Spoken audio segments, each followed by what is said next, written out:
ถ้าหากมีอาการเหล่านี้จะเสี่ยงเป็นอัมพฤกษ์อัมพาตเสี่ยงหัวใจวายและเฮ็ดให้ไข้หลังเสื่อมแน่นอนถ้าบ่ได้รับการดูแลรักษาอย่างถูกวิธีซึ่งอาการเหล่านั้นเกิดจากธาตุน้ำตาลและไขมันในเลือดสูงผิดปกติ 1. มีอาการอิดเมื่อยง่ายมึนชาตามปลายมือปลายตีนเป็นอาการของธาตุน้ำตาลและไขมันในเลือดสูง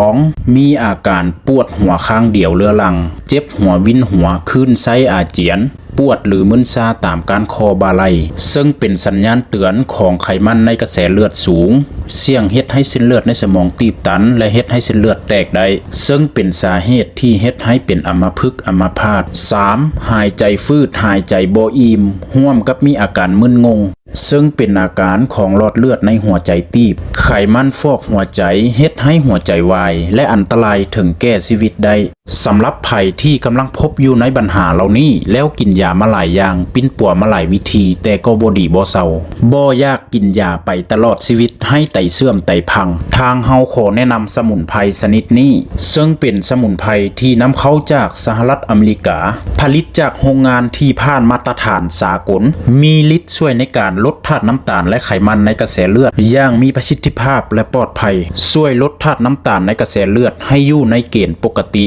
และยังช่วยเพิ่มไขมันดีลดไขมันเสียในร่างกายที่สำคัญยังช่วยรักษาฟื้นฟูตับอ่อนหรือม้ามให้แข็งแรงเพื่อช่วยในการรักษาระดับธาตุน้ำตาลในเลือดแบบถาวรโดยบ่จำเป็นต้องกินยาและซักยาไปตลอดชีวิตปรึกษาทันทีที่เบอร์ที่ขึ้นอยู่หน้าจอนี้เลยขอขอบใจ